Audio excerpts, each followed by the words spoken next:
खालापूर तालुक्यातील होराळे आणि आपटी ग्रामपंचायत हद्दीच्या सीमेलगत सध्या मोठ्या प्रमाणावर उत्खनन आणि मातीच्या भरावाचे काम सुरू असून या भरावामुळे परिसरातील नैसर्गिक जलप्रवाह धोक्यात आल्याचे चित्र समोर आले आहे।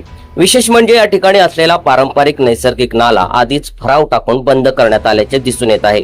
या नाल्यालगत काही अंतरावर असलेली प्राचीन चौकोनी आकाराची विहीर आता नामशेष होण्याच्या मार्गावर असल्याची भीती व्यक्त केली जात आहे। विशेष बाब म्हणजे या ऐतिहासिक ठेव्याकडे स्थानिक ग्रामस्थ किंवा संबंधित यंत्रणांचे अद्याप गांभीर्याने लक्ष गेलेले दिसून येत नाहीये। विहिरीच्या परिसराची पाहणी करताना उत्खनन, भराव आणि बंद करण्यात आलेला नैसर्गिक नाला यासोबतच प्राचीन स्थापत्य शैलीतील ही विहीर निदर्शनास आली आहे। स्थानिकांच्या माहितीनुसार ही विहीर अहिल्याबाई होळकर यांच्या कालखंडातील असल्याचे सांगितले जाते।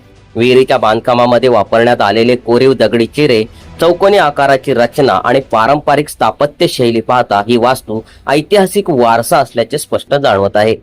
मात्र अनेक वर्षांपासून दुर्लक्षित अवस्थेत पडून असलेल्या या विहिरीकडे प्रशासनाने कोणतेही संवर्धनात्मक पाऊल उचलले नसल्याची खंत व्यक्त होत आहे। सध्या सुरू असलेले भरावाचे काम विहिरीच्या अगदी काठापर्यंत पोहोचल्याचे दिसून येत आहे। त्यामुळे भविष्यात ही विहीर देखील भरावाखाली कायमची बुजली जाण्याची शक्यता नाकारता येत नाही। यामुळे पुरातत्व विभाग आणि महसूल प्रशासनाने तात्काळ या ठिकाणाची पाहणी करून संबंधित ऐतिहासिक वास्तूचे जतन आणि संवर्धन करण्याची गरज व्यक्त केली जात आहे। दरम्यान या ठिकाणी सुरू असलेल्या उत्खनन आणि भरावासाठी आवश्यक शासकीय परवानगी घेण्यात आली आहे का, तसेच या भरावासाठी किती रॉयल्टी भरली आहे याबाबत कोणतीही अधिकृत माहिती अद्याप उपलब्ध झालेली नाही। त्यामुळे या संपूर्ण प्रकाराबाबत प्रश्नचिन्ह निर्माण झाले आहेत।